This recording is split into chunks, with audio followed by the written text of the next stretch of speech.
Hello students, मैं गौरव शर्मा आपका एक बार फिर से स्वागत करता हूं आपके अपने यूट्यूब परिवार O2 सरकारी नौकरी पर। तो स्टूडेंट्स, आज का हमारा जो टॉपिक रहेगा रीजनिंग का, वो रहेगा डिसीजन मेकिंग का, जिसे हम हिंदी में कहते हैं निर्णय लेना। मतलब कि आपको कंडीशन दी गई होंगी जिसमें आपको कंडीशन को सोच विचार करके उसके ऊपर निर्णय लेना होगा। ठीक है स्टूडेंट्स, तो यह आपका बहुत ही यूपी पुलिस के सिलेबस के हिसाब से बहुत ही ज़्यादा इम्पोर्टेंट टॉपिक रहेगा, जिसमें से आपके कम से कम 6-7 क्वेश्चन तो बनेंगे ही।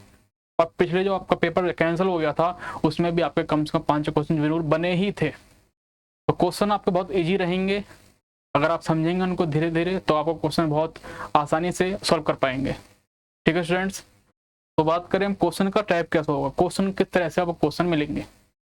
तो क्वेश्चन आपको कुछ तरह दिए गए होंगे कि उसमें अलग अलग परिस्थितियां दी गई होंगी, कंडीशंस दी गई होंगी, जिसमें आपको अपने हिसाब से नहीं, आपको क्वेश्चन के हिसाब से चलकर उन कंडीशंस को पूरा करते हुए ऑप्शन को चुनना होगा। इन क्वेश्चंस में आप क्या करेंगे, आप जितनी पॉजिटिव कंडीशंस उसमें दी होगी, जितना कि आपका सकारात्मक विचार जिसमें दिया होगा, आप उसी को ही चयन करना है, आपको उसी का ही चयन करना है। ये नहीं कि आप अपने हिसाब से ही उत्तेजित होकर या अपने किसी भी नेगेटिव केस अगर कोई दिया है, आपको उत्तेजित होने वाला केस दिया है, तो आप उसी के हिसाब से आंसर नहीं देंगे। क्वेश्चन का जो भी आपका प्रश्न का जो भी शर्तें दी गई होंगी, उन्हीं के आधार पर आपको जवाब देना होगा। कुछ क्वेश्चन आपके इस तरह से बनेंगे कि कोई वैकेंसी के बारे में बताया गया होगा और आपको उसमें योग्यताएं बताई गई होंगी, और क्या उसमें आपको योग्यताएं पूरी करनी है और कौन सी योग्यताएं आपको आप उससे नहीं कर पा रहे हैं, तो उसके अलावा कौन सी योग्यताएं हैं उनको पूरा कैसे करना है, इस हिसाब से क्वेश्चन दिया गया होगा और आपको चयन ना करने वाली प्रक्रिया को बताना होगा। ठीक है, तो आपका ये क्वेश्चंस कुछ इस तरह से होंगे जैसे कि आपने यूपी पुलिस का नोटिस पढ़ा होगा, किसी भी वैकेंसी का नोटिस पढ़ते हैं, उसमें लिखा होता है कि हाँ जी, आपकी जो उम्र है वो उम्र सीमा इतनी होनी चाहिए, या फिर आपकी क्वालिफिकेशन जो 12वीं पास या 10वीं पास आदि होनी चाहिए। इसी प्रकार से आपको यहाँ पर कई अलग अलग तरह की योग्यता दी गई होंगी और आपको उसी में से ही प्रश्न को चुनना होगा। तो अगर हम बात करें पहले क्वेश्चन की तरफ चलते हैं, तो पहला क्वेश्चन आपको कुछ इस तरह दिया गया है कि आपने अपनी पुरानी पुस्तकें बेचकर एक क्रिकेट सेट खरीदने की योजना बनाई है। ठीक है, आपने सोचा है कि हाँ जी, हमारी पढ़ाई तो पूरी हो गई है, मान लो जैसे 10वीं क्लास की पढ़ाई आपकी पूरी हो गई, तो आप क्या करते हैं, किताब बेचनी है जी। उन किताबों को बेच कर आप क्या बताना चाह रहे हैं कि आप चाह रहे हैं कि आप एक क्रिकेट की किट खरीद लें, क्रिकेट का सेट खरीद लें। आपको एक खरीदार मिल भी गया जी, हाँ जी, एक खरीदार मिल गया है जो उन पुस्तकों को खरीदने के लिए तैयार था, लेकिन उसको उसके पास जो है कुछ पैसे कम पड़ रहे थे, हालांकि उसे उन पुस्तकों की बहुत आवश्यकता थी। ऐसी स्थिति में आप क्या करेंगे। प्रश्न आपके सामने है कि आपने क्या किया है, आपने अपनी पढ़ाई पूरी कर ली है या फिर आपके पास कोई रद्दी रखी हुई है, आपको वो रद्दी बेचनी है और उसके बदले में आपको खरीदनी है एक क्रिकेट किट, जिसमें आपको एक खरीदार भी मिल गया है और वो पुस्तकों खरीदना चाहता है और वो उसको उन पुस्तकों की उसको बहुत अधिक आवश्यकता है। जो आपके लिए रद्दी है वो उसके लिए बहुत ही ज्यादा आवश्यक है। आपको कुछ कंडीशन दी गई हैं, आपको क्या करना चाहिए इस स्थिति में। जो वो आपके जो पैसे हैं वो कम लगा रहा है, पैसे कम पड़ रहे हैं आपके, ऐसी स्थिति में आप क्या निर्णय लेंगे। तो पहला आपका जो ऑप्शन है वो है उस पर अतिरिक्त पैसे देने के लिए दबाव डालेंगे। आप उस पर अतिरिक्त मतलब क्यों एक्स्ट्रा पैसे अगर दे उसके लिए आप दबाव डालेंगे। ये आपका अगला ऑप्शन है, दोनों आवश्यकताओं को पूरा करने के लिए उन्हें कम पैसे देने के लिए कहेंगे। मतलब क्या है, ये आप बीच का रास्ता है कि ना तो उस पर ज्यादा बर्डन पड़े, ना ही उसको ज्यादा महंगी लगे, और ना ही आपको जो आपके पैसे कम हैं वो आपको मैनेज कर लें, आप उसमें उसी पैसे में आप जो क्रिकेट किट है उसको खरीद सकें। मतलब के बीच का रास्ता है। बात करें मुफ्त में पुस्तकें देकर उनकी मदद करें, मुफ्त में पुस्तकें देकर उनकी मदद करें। अगला है तुम उसके साथ धोखा करोगे, मतलब कि आप उसको जब कुछ मतलब किताबें देकर पैसे अधिक लेंगे या फिर उसको उसके साथ 420 करेंगे, मतलब कि आप उसको धोखा देंगे। ठीक है, तो ऐसे क्वेश्चन में आपको ध्यान क्या देना है, आपको ध्यान देना है कि आप उस ऑप्शन की तरफ जब बढ़ेंगे जो कि क्राइटेरिया को एक अच्छे वे में, एक अच्छे नागरिक के रूप में पूरा करे। तो पहला जो ऑप्शन था, उन पर अतिरिक्त पैसे देने का दबाव डालेंगे। अब दबाव डालना ये तो गलत चीज है ना, ये आपका क्या है, नेगेटिव चीज है। दैट मीन्स ये आपका ऑप्शन जो है नहीं माना जाएगा। ठीक है बच्चों, बात करें मुफ्त में पुस्तकें देकर उनकी मदद करेंगे। देखो मुफ्त में पुस्तकें देंगे तो आपका भी फायदा नहीं होगा, बस उसी का फायदा होगा जो कि आपको चाहिए भी नहीं। इतना भी उदार नहीं बनना है, इतना भी अच्छा नहीं बनना है कि अपना नुकसान करवा लें। तो ये हो जाएगा आपका ऑप्शन गलत। धोखा देना, ये तो पूरा ही आपका ऑप्शन गलत है। ऐसे ही क्वेश्चन दिए जाएंगे आपके पेपर में, आपको उसमें से आपके 2 ऑप्शन तो आपको ऐसे मिलेंगे जो बिल्कुल ही आपको देखते ही कह देंगे क्वेश्चन आपके नहीं है, मतलब कि ऑप्शन जो है बिल्कुल गलत है। बात करें ऑप्शन बी की, दोनों आवश्यकताओं को पूरा करने के लिए उन्हें कम पैसे देने के लिए कहेंगे। मतलब कि उनकी जो आवश्यकताएं हैं पैसों की वो भी पूरी हो जाएं, मतलब कि उनकी जो आवश्यकताएं हैं किताबों की, वो किताबों की आवश्यकताएं पूरी हो जाए, और आपका जो खर्चा है, जो आपको जितनी आप क्रिकेट किट चाहिए आपको, उसका भी खर्चा निकल जाए। मतलब आपका जो ऑप्शन बी होगा मतलब कि करेक्ट आंसर होगा, मतलब कि जो दूसरी शर्त है वो बिल्कुल जायज है। ठीक है बच्चों, क्वेश्चन बहुत बढ़िया क्वेश्चन था। चलते हैं अगले क्वेश्चन की तरफ। आप अपनी दिनचर्या के एक भाग के रूप में देर शाम सड़क के पास जॉगिंग कर रहे थे। अचानक आपने एक महिला की चीख सुनी जो बुरी तरह से घायल हो गई थी, और एक चेन स्नैचर मोटरसाइकिल से भाग रहा था। ऐसी स्थिति में आप क्या करेंगे? सिंपल केस है, कॉम्प्लिकेटेड भी है थोड़ा सा, फिल्मी टाइप का। मतलब कि एक आप जो है डेली रूटीन है आपका शाम के टाइम घूमने जाने का, आप घूमने गए हैं तो आपको एक चीख सुनाई दी है लेडीज की। आपने क्या देखा वहां पर, जो वो उसकी चीख सुनी जो कि बुरी तरह घायल थी, और वहां से एक चैन स्नैचर को आपने भाग रहा था, उसको देख रहे हैं आप। ऐसी स्थिति में आपका रिएक्शन क्या होगा? आप कौन सा डिसीजन लेंगे? तो आपकी 4 कंडीशन दे रखी है आपके निर्णय के हिसाब से। पहला है आप खुद का रुमाल लेंगे और महिला के शरीर के घायल हिस्सों को बांध देंगे जो कि आपका जिसमें चोट लगी है, और 102 डायल करके मदद के लिए एम्बुलेंस को बुलाएंगे तथा स्थानीय पुलिस को स्नैचर के बारे में सूचित करेंगे। ये था आपका पहला डिसीजन। दूसरा डिसीजन क्या है? स्नैचर की नंबर प्लेट को नोट करके पीड़ित के परिजनों को सूचित करेंगे और वापस जॉगिंग के लिए चले जाएंगे। ये आपका सेकंड है जो डिसीजन। और तीसरा डिसीजन जो है आपका, आप उसका पीछा करेंगे और अपराधी को पकड़ेंगे और उससे सलाखों के पीछे भेज देंगे। ठीक है बच्चों। और चौथा है कि आप सभी चीजें चुपचाप देखेंगे, जो कि बहुत एथिकली भी गलत है, मॉरली भी गलत है। मतलब कि ये ऑप्शन पहले से ही गलत हो गया। जो सभ्य इंसान है वो चुपचाप चीजें नहीं देखता है। आप देखते हैं क्या? नहीं देखेंगे ना, तो ऑप्शन चौथा आपका गलत है। अगला है कि उसका पीछा करेंगे और अपराधी को पकड़ेंगे और उसे सलाखों के पीछे भेज देंगे। अब भैया ये थोड़ा हो गया फिल्मी टाइप का ऑप्शन, मतलब कि ना तो आप पुलिस वाले हैं उस टाइम पर, मतलब कि लग जाएंगे आप, अभी प्रोसेस है। लेकिन यही केस अगर आपको कल ही हो जाए आपके सामने, तो आप उसका पीछा करेंगे क्या? अपराधी को पकड़ेंगे? ऐसा नहीं होगा ना। तो अगर आप सिंपल एक आम आदमी भी हैं तो भी आप ऐसा नहीं करेंगे। ठीक है। बात करें आपके ऑप्शन बी की, जो है स्नैचर की नंबर प्लेट नोट कर देंगे। ये तो ठीक है जी, नंबर प्लेट नोट कर दीजिए। अगला है पीड़ित के परिजनों को सूचित करेंगे। ये भी ठीक है, और वापस जॉगिंग के लिए जाएंगे। लेकिन अब बात करें ऑप्शन ए की, आपका ऑप्शन ए बोलता है आप खुद का रुमाल जो है अपना, जो आप जॉगिंग के लिए यूज कर रहे हैं, या फिर आपको कोई कपड़ा है, वो आप महिला के शरीर के घायल हिस्सों में बांध देंगे, 102 डायल करेंगे एम्बुलेंस के लिए, और स्थानीय पुलिस को सूचित करेंगे, स्नैचर के बारे में जानकारी देंगे। मतलब कि आपका ऑप्शन ठीक है, लेकिन कंडीशन इसमें क्या है, आप इसमें ये ऑप्शन ज्यादा बेहतर है, क्योंकि आप क्या कर रहे हैं इसमें, उस महिला की हेल्प कर रहे हैं जो घायल हिस्से हैं उन पर आप पट्टी बांधेंगे, और एम्बुलेंस को कॉल कर रहे हैं, और बाद में स्थानीय पुलिस को स्नैचर के बारे में सूचना दे रहे हैं। मतलब कि सूचना के अंदर स्नैचर के बारे में जानकारी होगी, मतलब कि स्नैचर की बाइक की नंबर प्लेट का नंबर प्लेट भी जो नंबर है वो भी उसमें होगा। मतलब कि आपका ऑप्शन ए बिल्कुल करेक्ट है, जो कि है पहला ऑप्शन। ठीक है बच्चों, इसी प्रकार से आपको क्वेश्चन को ध्यान से पढ़ना है, तो थोड़ा सा समय देंगे उसको, आप शब्दों को पढ़ेंगे सही से, और जो आपको अपने हिसाब से नहीं, जो आपको मॉरली अच्छा लगे क्वेश्चन ऑप्शन, वही आपका अधिकतर केस में सही होगा। ये क्वेश्चन आपके इस तरह क्वेश्चन अधिकतर मिले हैं पिछले आपके पेपर जो हुए हैं उसके हिसाब से। तो क्वेश्चन थोड़ा पढ़ना है, थोड़ा लेंथी क्वेश्चन होते हैं, थोड़ा लंबा, इनमें पैटर्न थोड़ा लंबा होता है, तो बच्चे थोड़ा पढ़ने में आलस करते हैं, लेकिन आप ध्यान से पढ़ेंगे इस क्वेश्चन को। इंजीनियरिंग कॉलेज में प्रवेश के लिए निम्न शर्तें दी गई हैं।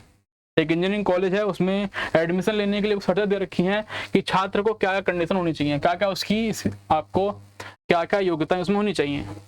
पहला, दिनांक 1/7/2000 को न्यूनतम आयु 18 वर्ष होनी चाहिए। तो इस क्वेश्चन में ध्यान देना है कि आपको समय दिया गया होगा, जब समय दिया होगा मतलब कि तारीख दी होगी, तो आपको वहीं तक का कैलकुलेशन करना है, वहीं तक का गणना करनी है समय की। ये नहीं कि आप अगर यहाँ आज ये बात साल चल रहा है 2024, तो आप उसी के हिसाब से गणना करें, ऐसा नहीं करना है। ठीक है, पहला ऑप्शन है आपका। अगला जो कंडीशन है, कक्षा 12वीं में, कक्षा 12th में कम से कम 50% अंक प्राप्त किए हों, 50% अंक प्राप्त होने चाहिए कम से कम। तीसरा है आपका, प्रवेश परीक्षा में कम से कम 60%, जो एंट्रेंस एग्जाम प्रवेश परीक्षा है उसमें कम से कम 60% अंकों के साथ वह उत्तीर्ण होना चाहिए। अगला है, प्रवेश के समय 20,000 का भुगतान, मतलब कि जो एडमिशन फीस आपकी 20,000 20,000 होनी चाहिए, भुगतान करना चाहिए, तैयार रहना चाहिए, मतलब कि उसके बाद पैसे होने चाहिए इतने। ठीक है, आप देख लेंगे उसकी शर्त क्या है। जो कुछ जो होती है ना, ढील दे देते हैं बीच में, नॉर्मलाइजेशन बोल दो, तो वह छात्र जो निम्न को छोड़कर सभी शर्तें पूरी करता है, मतलब कि 2 शर्त दे रखी हैं, उनको छोड़कर कोई शर्त पूरी करता है तो उसका केस दे रखे हैं। तो बात करें पहले की, उपरोक्त 2, मतलब कि जो सेकंड कंडीशन है आपकी, कक्षा 12th में कम से कम 50% अंक प्राप्त, उसे छोड़कर अगर, लेकिन शर्त भी है उसमें कि प्रवेश परीक्षा में 80% अंक प्राप्त होने चाहिए, मतलब कि अगर वो 80% अंक प्राप्त करता है प्रवेश परीक्षा में, लेकिन अगर 12th में उसके 50% से कम अंक हैं, तो उसका जो मामला है वो अध्यक्ष के पास प्रवेश के लिए भेजा जाना चाहिए। किसके पास? अध्यक्ष के पास। ठीक है, सेकंड कंडीशन क्या बोल रही है? सेकंड शर्त जो है आपकी, उपरोक्त धारा 4 के अनुसार, 4 की बात करें, 20,000 जो भुगतान करने थे वो पैसे होने चाहिए। अगर वो नहीं है तो प्रवेश के समय कम से कम 10,000 का भुगतान करने लायक होना चाहिए। अगर वो कर सकता है ऐसा, तो वो मामला जो है आपका डीन के पास रेफर कर दिया जाएगा, मतलब कि वह मामला डीन के पास भेज दिया जाएगा। ये थी आपकी क्वेश्चन जो आपने पढ़ा कंडीशन के साथ। तो प्रश्न जो है आपका वो कुछ इस तरह से है, कर दिया उसने कि ये मामला जो है 1 दिसंबर 2000 का है, मतलब कि 1 तारीख 12 महीना 2000 का ये मामला आप मानेंगे। तो क्वेश्चन कुछ इस तरह से है, एक रीता कैंडिडेट है, छात्र रीता झा का जन्म 12 जून 1980 को हुआ है तथा वह एडमिशन के समय 20,000 का भुगतान कर सकती है। उसने 12वीं कक्षा और प्रवेश परीक्षा में क्रमशः 45% और 85% अंक प्राप्त किए हैं। तो क्या छात्र को प्रवेश दिया जाना चाहिए? मामला अध्यक्ष प्रवेश को भेजना चाहिए या फिर मामला कॉलेज के डीन को भेजा जाना चाहिए? निर्णय लेने के लिए डेटा पर्याप्त नहीं है या किसी भी छात्र को प्रवेश नहीं दिया जाएगा। ये कुछ ऑप्शंस हैं आपके, 1 2 3। ठीक है,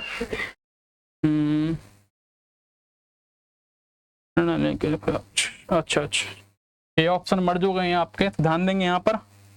पहला ऑप्शन है छात्र को प्रवेश दिया जाना है, ये होगा पहला ऑप्शन। ये दूसरा ऑप्शन हो जाएगा मामला अध्यक्ष प्रवेश को भेजा जाना चाहिए, और ये हो जाएगा तीसरा मामला आपका कि मामला कॉलेज के डीन को भेजा जाना चाहिए, और चौथा हो गया आपका किसी को प्रवेश दिया जाना नहीं चाहिए। ठीक है स्टूडेंट्स, तो 4 ऑप्शन कुछ इस तरह से हैं, प्रवेश दिया जाना चाहिए, अध्यक्ष को भेज देना चाहिए, या डीन को भेज देना चाहिए, या फिर प्रवेश नहीं दिया जाना चाहिए। ठीक है, बात करें रीता की। रीता का जन्म 12 जून 1980 को हुआ है और कंडीशन कहां तक लग रही है? 1/12/2000 तक। मतलब रीता की जो एज होगी, जो आयु होगी, वो कितनी होगी? एज कितनी हो जाएगी उसकी, लगभग 20 साल, क्योंकि 1980 के बाद 80 और 20 हो गए 2000, 1980 और 20 2000 हो गए, मतलब कि उसकी एज जो है लगभग 20 साल की है। ठीक है बच्चों, बात करें सेकंड पर, ये कंडीशन थी आपकी, ये कंडीशन थी आपकी एज की पहली कंडीशन, मतलब कि पहली कंडीशन जो है पूरी हो गई है। ठीक है, बात करें सेकंड की, सेकंड कंडीशन क्या है, सेकंड कंडीशन है कि कक्षा 12th में कम से कम 50% अंक प्राप्त किए हों। तो बात करें कक्षा 12th की, कक्षा 12th में रीता ने जो प्राप्त किए हैं अंक वो किए हैं 45%, मतलब कि 45%, लेकिन जो क्राइटेरिया है, शर्त है, वो बोलता है 50% से 50% कम से कम होने चाहिए, मतलब कि सेकंड जो क्राइटेरिया है आपकी, सेकंड कंडीशन है वो नहीं लग रही है, सेकंड कंडीशन जो है नहीं लग रही है। बात करें तीसरी कंडीशन की, तीसरी कंडीशन बोल रही है कि प्रवेश परीक्षा में कम से कम 60% अंक प्राप्त किए होने चाहिए, मतलब कि एंट्रेंस एग्जाम में कम से कम 60% अंक प्राप्त होने चाहिए। तो रीता की बात करें, रीता ने कितने अंक प्राप्त किए हैं, 85%, मतलब कि तीसरी जो शर्त है वो मान्य है। बात करें अंतिम शर्त की, अंतिम शर्त बताती है कि प्रवेश के समय 20,000 का भुगतान करने योग्य होने चाहिए, मतलब कि उसे 20,000 एंट्रेंस जो आपका एग्जाम होगा उसके बाद चाहिए। तो उसके बाद कितने रुपए हैं, 20,000 हैं जी, मतलब कि चौथी शर्त भी पूरी है। शर्त कौन सी नहीं है, दूसरी आपकी पूरी नहीं है। तो इसके लिए कंडीशन थी, एक शर्त थी कि दूसरी पूरी नहीं है, तो क्या करना है, उपरोक्त दो में लेकिन प्रवेश परीक्षा में 80% अंक प्राप्त हैं जी, बिल्कुल है, तो मामला किसके पास, अध्यक्ष के पास भेजना है, किसके पास, अध्यक्ष के पास भेजना पड़ेगा। कब, जब आपके प्रवेश परीक्षा में 80% अंक प्राप्त होंगे। प्रवेश परीक्षा में 50% अंक प्राप्त हैं, तो मामला कहां पहुंचना है आपका, अध्यक्ष के पास, जो कि ऑप्शन कौन सा है आपका, ऑप्शन 2 बिल्कुल करेक्ट, ऑप्शन 2 है आपका बिल्कुल सही। ठीक है बच्चों, इस क्वेश्चन में ध्यान देना थोड़ा सा, और ये क्वेश्चन अपने आप बनाने की कोशिश करेंगे। पहले पढ़ेंगे क्वेश्चन को ध्यान से। नीचे कुछ एक वे शर्तें दी गई हैं जिनके आधार पर सॉफ्टवेयर और सेवा प्रदान करने वाली एक कंपनी के लिए सुपरवाइजर स्तर की भर्ती के लिए लिखित परीक्षा के बाद साक्षात्कार के लिए बुलाए जाने हेतु अभ्यर्थी को सूची बनाई गई है। मतलब कि कोई कंपनी है सॉफ्टवेयर और सेवा प्रदान करने वाली, उसमें जो आपका अभ्यर्थी बुलाए गए हैं इंटरव्यू के लिए, उनकी एक सूची बनाई गई है। ठीक है, मामला कब का है, 1/6/1997 का। ठीक है, अभ्यर्थी के पास क्या क्या होनी चाहिए, मतलब क्या क्या शर्त, क्या क्या उसके पास योग्यताएं होनी चाहिए। बात करें पहली योग्यता की, वह कुछ इस तरह से है, 60% या अधिक अंकों के सहित विज्ञान में डिग्री, साइंस में डिग्री होनी चाहिए 60% से या 60% से ऊपर। ठीक है, और साथ में साथ कंडीशन एक और हम लोग की, या फिर 45% या अधिक अंकों सहित इंजीनियरिंग में, मतलब कि 2 डिग्री होनी चाहिए या फिर दोनों में से एक होनी चाहिए। पहली है आपकी, या तो विज्ञान में डिग्री होनी चाहिए 60%, कम से कम 60% वाली, या फिर इंजीनियरिंग में डिग्री होनी चाहिए 50% वाली। ठीक है, अगला बात करें ऑप्शन की, 65% मतलब 65% या अधिक अंकों से लिखित परीक्षा में उत्तीर्ण, मतलब कि जो एंट्रेंस एग्जाम है वो उसका 65% मिनिमम होना चाहिए, कम से कम 65% प्राप्त होना चाहिए उनको। बात करें सी ऑप्शन की, 1/4/1997 को 24 से 30 साल का होना चाहिए उसकी आयु।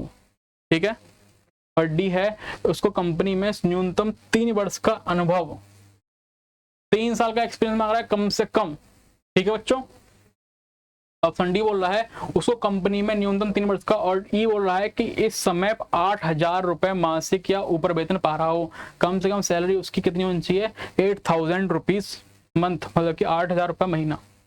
चलते हैं क्वेश्चन की तरफ, एक कंडीशन नहीं है तो शर्तें कुछ इस तरह से हैं कि अगर ए नहीं है उसके पास, अगर ए मतलब कि डिग्री वाली जो कंडीशन है आपकी वो पूरी नहीं कर पा रहा है, तो उन्हें मैनेजर भर्ती के लिए पास भेजना चाहिए, मतलब उसको कहाँ भेजना है, मैनेजर के पास, कि मैनेजर उसका केस सुलझाएगा।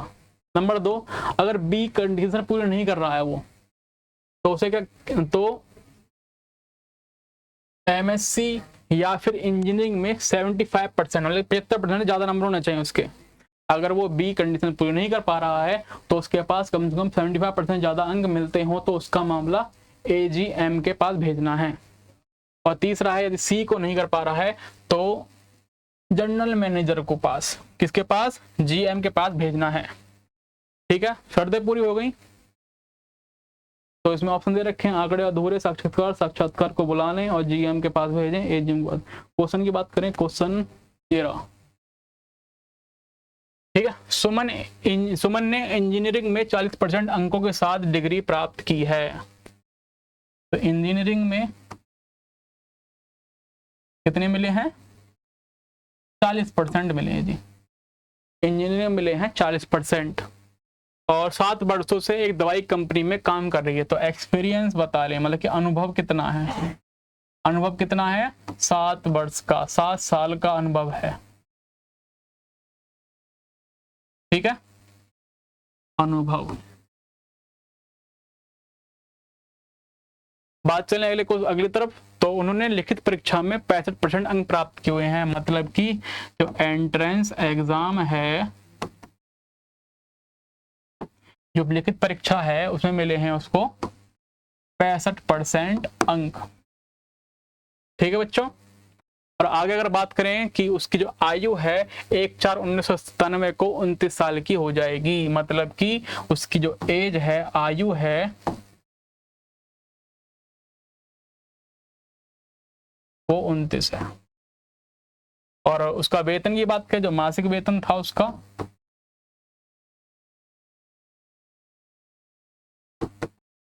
मासिक वेतन है 8500 रुपए, मतलब कि 8500 रुपए मासिक।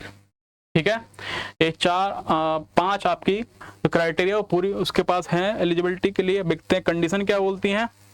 कंडीशन जो पहली है आपकी, 60% या अधिक अंकों के साथ विज्ञान में या फिर 45% अंकों के साथ इंजीनियरिंग में डिग्री होनी चाहिए। तो इंजीनियरिंग में डिग्री कितनी है, 40% के साथ, लेकिन हमें कितना चाहिए, 45%, मतलब कि पहला क्राइटेरिया पूरा नहीं करती है, पहला क्राइटेरिया पूरा नहीं है, पहली जो शर्त है वो पूरी नहीं है। बात करें अगली शर्त की तरफ, 65% या अधिक अंकों के साथ लिखित परीक्षा, मतलब कि जो लिखित परीक्षा, जो एंट्रेंस एग्जाम है उसमें कम से कम कितने होने चाहिए, 60%, कम से कम कितने, 65%, 65%। तो बात करें इसको कितने मिले हैं, एंट्रेंस एग्जाम में कितने मिले हैं, 65%, मतलब कि दूसरी शर्त पूरी है, दूसरी शर्त जो है पूरी है। तीसरी शर्त की बात करें, तीसरी बोल रही है शर्त कि 1/4/97 को 24 से 30, तो तीसरी भी पूरी हो गई। तो क्योंकि उसकी आयु कितनी थी,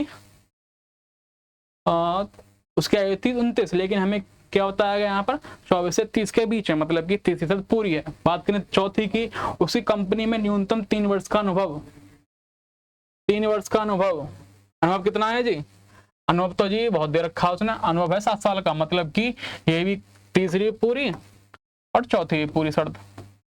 तो बात करें पांचवी शर्त की, पांचवी शर्त क्या बोल रही है, पांचवी शर्त है कि 8000 रुपए मासिक वेतन, 8000 रुपए सैलरी मिलनी चाहिए कम से कम उसको। तो उसकी सैलरी कितनी थी, तो सुमन की सैलरी है आपकी 85,8500 रुपए, मतलब कि पांचवी शर्त भी पूरी। तो शर्त कौन सी पूरी नहीं है, पहली। और पहली में क्या क्या शर्त थी, क्या पहली नहीं होनी चाहिए, तो पहली की बात करें कि यदि पहली छोड़कर पूरी करती है तो उन्हें मैनेजर भर्ती के लिए भेजना चाहिए, मतलब कि अगर पहली शर्त पूरी नहीं कर पाती है वो, तो उसको कहाँ भेजना चाहिए। बाकी अगर जो बची हुई शर्तें हैं वो पूरी हैं, मात्र ए को छोड़कर, तो उसे कहाँ भेजना है आपको, मैनेजर भर्ती के पास। तो आपका ऑप्शन कहाँ है, ऑप्शन की बात करें मैनेजर भर्ती के पास, तो मैनेजर भर्ती का ऑप्शन आपका डी। तो डी ऑप्शन बिल्कुल सही है आपका कि मैनेजर भर्ती के पास उसे भेज देना चाहिए। चलते हैं अगले क्वेश्चन की तरफ, काफी लंबा क्वेश्चन था, तो ठीक है। अगले क्वेश्चन आपका है कि आप एक पुलिस अधिकारी के रूप में तैनात हैं। ठीक है जी, आप पुलिस वाले बनेंगे इस टाइम पर, बन जाएंगे वो, खैर। तो आप एक पुलिस अधिकारी के रूप में तैनात हैं, एक विशेष अभियान जो केंद्र सरकार की एक योजना के घटक के रूप में आपके क्षेत्र में संचालित है और के प्रति लोगों में आक्रोश दिखाई दे रहा है। बढ़ते आक्रोश को शांति भंग की पर्याप्त आशंका है। मतलब कि आप एक पुलिस अधिकारी हैं जो कि एक ऐसे एरिया में तैनात हैं जो केंद्र सरकार द्वारा किया जा रहा है, और उस एरिया में जो है लोग आक्रोश उत्पन्न हो रहा है, मतलब कि लोगों में तनातनी मची हुई है, ठीक है, मतलब कि भीड़ में आक्रोश बढ़ गया है, शांति भंग होने की आशंका है। तो आपको करना क्या है, तत्काल केंद्र सरकार को इस आशय की सूचना भेजकर अभियान को रोक देने की सिफारिश करनी चाहिए। मतलब पहला क्या है ऑप्शन कि केंद्र सरकार जो है, सेंट्रल गवर्नमेंट जो है, उसको आपको सूचना भेजनी है और अभियान को रोक देना है। ठीक है बच्चों। अगला जो ऑप्शन है आपका, लोगों को दमनात्मक कार्रवाई के जरिए अभियान को बाधित करने से रोकना चाहिए। मतलब कि लाठी डंडे का यूज करेंगे, दमनात्मक कार्रवाई करेंगे, और वो प्रक्रिया जो आपका जो रोकने की कोशिश कर रहे हैं उनको रोकेंगे। तीसरा, क्षेत्र के लोगों से सार्थक संवाद स्थापित कर यथाशक्ति योजना की जानकारी देते हुए शांति को की अपील करेंगे तथा साथ ही इस प्रकरण की सूचना वरिष्ठ अधिकारियों को भी अविलंब भेजनी चाहिए। मतलब कि बिना रोक टोक के, अविलंब मतलब बिना रोके भेजनी है। चौथा बोल रहा है क्षेत्र के लोगों की संवेदना को ध्यान में रखते हुए उन्हें नेतृत्व प्रदान करना चाहिए। तो सभी ऑप्शन आपके सामने हैं, ठीक है।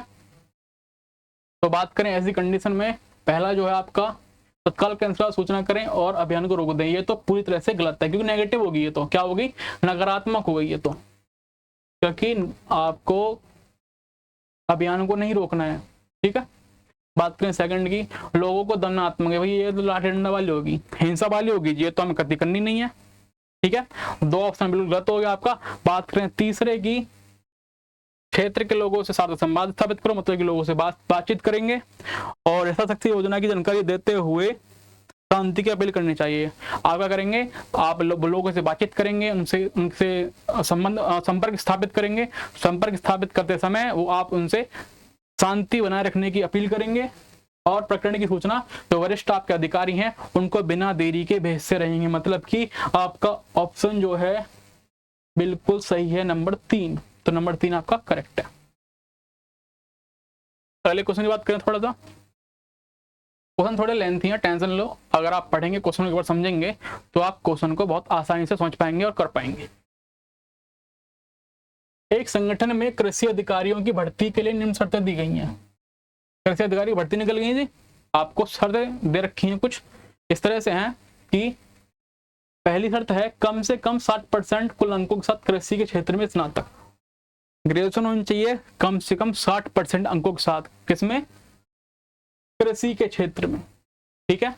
अगली कंडीशन, कम से कम 50% कुल अंकों के साथ चयन प्रक्रिया पास होनी चाहिए। मतलब कि जो आपकी एंट्रेंस एग्जाम है उसको कम से कम कितने, 50% के साथ।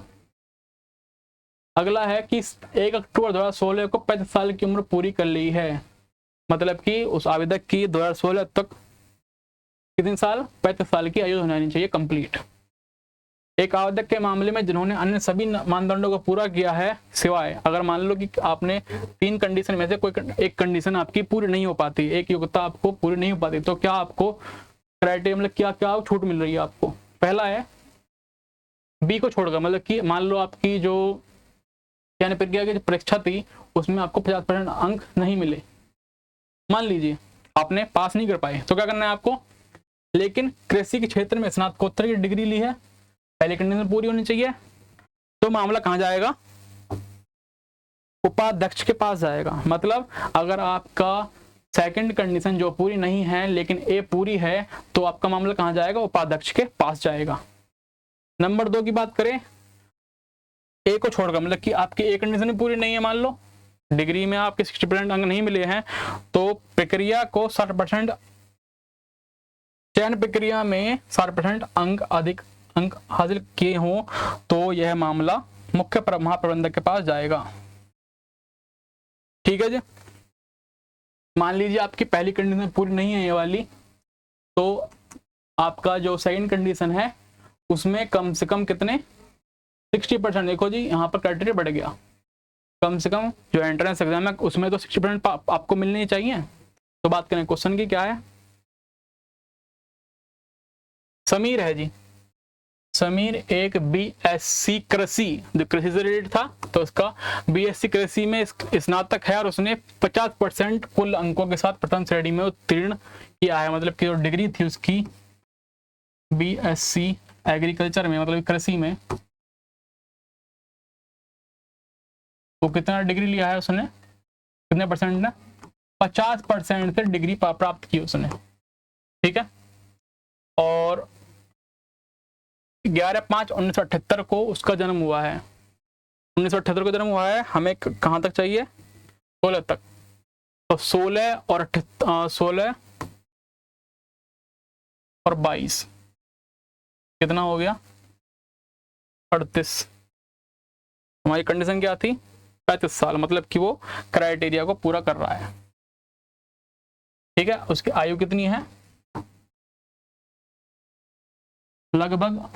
लगभग 38। ठीक है, चलें अगले पॉइंट की तरफ। तो वो है, ये है कि चयन प्रक्रिया में 72% हासिल किए हैं। मतलब कि जो एंट्रेंस एग्जाम था उसका, उसमें मिले हैं उसको 72% अंक। चलते क्वेश्चन की तरफ बहुत जल्दी से। तो पहला कंडीशन है कि कृषि क्षेत्र में 60% अंक, कृषि क्षेत्र में 50% अंक, मतलब कि पहली कंडीशन जो है नहीं पूरी की उसने, पहली जो उसकी शर्त थी वो पूरी नहीं हुई है। चलें दूसरी शर्त की तरफ। कम से कम 50% अंकों के साथ चयन प्रक्रिया पूरी करनी चाहिए। एंट्रेंस एग्जाम कितने हैं, 72%, ये आपकी पूरी है और एज भी पूरी थी उसकी। तो बात करें पीएससी कैसे, मतलब पहली उसकी शर्त पूरी नहीं है, मतलब कि कहाँ जाएगा केस आपका, यहाँ पर ऊपर में 60% से अधिक अंक हासिल किए जाने, मतलब कि उसे चयन प्रक्रिया में 60% से अंक अधिक प्राप्त करने हैं। लेकिन उसको कितने मिले हैं, 72%, मतलब कि यह पूरी कंडीशन कर रहा है पूरी। तो कहाँ जाएगा, मुख्य महाप्रबंधक के पास मामला जाएगा। तो मुख्य महाप्रबंधक की बात करें, वो कहाँ जाएगा आपका, ऑप्शन डी, मुख्य महाप्रबंधक। ऑप्शन डी बिल्कुल सही है, ये लिख रहा है आपका मुख्य महाप्रबंधक। मामला कहाँ जा रहा है, मुख्य महाप्रबंधक के पास। अगला क्वेश्चन की बात करें कि आप अपने कार्यालय में पूरी ईमानदारी के साथ अपना कर्तव्य निभा रहे हैं। मतलब कि आप क्या हैं, बहुत ज्यादा ही ड्यूटीफुल इंसान हैं, आप कर्तव्यनिष्ठ आदमी हैं, एक अफसर है कर्तव्यनिष्ठ। परंतु आपको संदेह है कि आपका अधीनस्थ जो अपराधियों के खिलाफ शिकायत दर्ज करने के लिए रिश्वत लेता है। मतलब कि आपका जो कलीग है, जो आपके नीचे काम कर रहा है, वो क्या कर रहा है, रिश्वत ले रहा है। किसका, अपराधियों के खिलाफ एफआईआर दर्ज करने के लिए लोगों से पैसे मांग रहा है। ठीक है, तो आप उस व्यक्ति के साथ, आप उस व्यक्ति के खिलाफ क्या कार्रवाई करेंगे, दो बार लिख गया है। तो आप उस व्यक्ति के खिलाफ क्या कार्रवाई करेंगे, बहुत सिंपल क्वेश्चन है। पढ़ा आपने, आप एक अधिकारी हैं जिसके नीचे एक आपका जो कलीग है, जो आपका सह अधीनस्थ आपका अधिकारी है, वो दूसरे लोगों से जो एफआईआर लिखवाने आते हैं अपराधियों के खिलाफ, उनसे एफआईआर लिखने के रिश्वत ले रहा है। तो आपका कंडीशन क्या है, आप क्या कार्रवाई करेंगे। पहला है, आप व्यक्ति को तुरंत पद से हटा देंगे। क्या करेंगे आप, उसे तुरंत ही पद से हटा देंगे। सेकंड है, आप उसकी पदोन्नति को रोक देंगे, मतलब कि उसका प्रमोशन रोक देंगे आप। ठीक है, अगला है, आप जांच करेंगे तथा सत्यापित करेंगे कि संदेह सही है या नहीं। मतलब कि कहीं आपको डाउट तो नहीं हो रहा वैसे, मतलब कि आपको लगी रहा हो कि एफआईआर लिखने के बदले रिश्वत ले रहा हो। अगला है, आपसे तुरंत निलंबित कर देंगे, आप उसे तुरंत निलंबित कर देंगे। तो बात करें ऑप्शन की, ये तुरंत पद से हटा देंगे, और ये सेम हो गया आपके, ये सेम ऑप्शन है, तो दोनों क्या हो जाएंगे, कैंसिल। दोनों ऑप्शन सेम है, उनको अलग अलग तरीके से लिख दिया है। ठीक है, आप उसकी पदोन्नति रोक देंगे, ये नेगेटिव आपका नेगेटिव स्टेप कि ये गलत हो जाएगा। तो बात करें, आप जांच करेंगे, पहले आप जांच कर लेंगे, आप खुद ये डिफाइन कर देंगे, स्थापित कर लेंगे कि आपका जो संदेह है वो सही है या नहीं, आप मतलब कि बेफजूल में तो नहीं कर रहे। तो आपका ऑप्शन सी बिल्कुल सही है। तो ये क्वेश्चन आपको लास्ट है, ध्यान देंगे इस क्वेश्चन पर। एक पुलिस अधिकारी के रूप में आप एक ऐसी स्थिति में स्वयं को पाते हैं, मतलब कि आप एक पुलिस अधिकारी हैं और आप एक ऐसी परिस्थिति में स्वयं पाते हैं कि जहां एक ओर तो जनहित के प्रभावित होने का प्रश्न है, मतलब लोगों के प्रभावित होने का कोई एक प्रश्न है, और वहीं दूसरी ओर कानून का अनुपालन खतरे में है। ऐसी स्थिति में आपके द्वारा की जाने वाली तर्क संगत कार्रवाई क्या होगी? मतलब कि पहला आपकी कंडीशन ये है कि लोगों को क्षति पर पहुंच सकती है, दूसरा कानून खतरे में है, तो करेंगे क्या आप? पहला जो ऑप्शन है वो बोल रहा है कि बिना जनहित के परवाह किए, बिना पब्लिक के बारे में सोचे आप क्या करेंगे, केवल कानून का अनुपालन करेंगे, उसी पर ही ध्यान देंगे। अगला कंडीशन है जनहित के लिए कानून की अवहेलना को नजरअंदाज कर देंगे, मतलब कि लोगों के लिए उस कानून का पूरा से उल्लंघन कर देंगे, उस छोड़ देंगे, उसको पर ध्यान देंगे ही नहीं, सीधा लोगों की जो कंडीशंस हैं उन्हीं पर ध्यान देंगे, उन्हीं के बारे में सोचेंगे। तीसरा है कानून की रक्षा के लिए अगर सख्ती भी करनी पड़े तो करेंगे, मतलब कि अगर आपको बल का प्रयोग भी करना पड़े तो आप करेंगे, कानून की रक्षा करेंगे। लेकिन तीसरा है पूरे मुद्दे की गहराई से जांच करेंगे और मध्य मार्ग को तलाश करेंगे जहां जनहित को न्यूनतम प्रभावित करते हुए कानून की रक्षा की जा सके।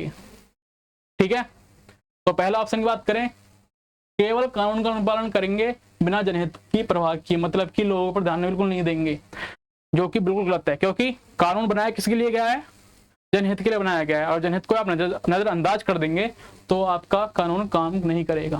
पहले कंडीशन गलत। दूसरा, जनहित के लिए कानून की अवहेलना को नजरअंदाज कर देंगे, मतलब कि वही आपका दोबारा से वही रिपीट हो गया, तो ये भी गलत है।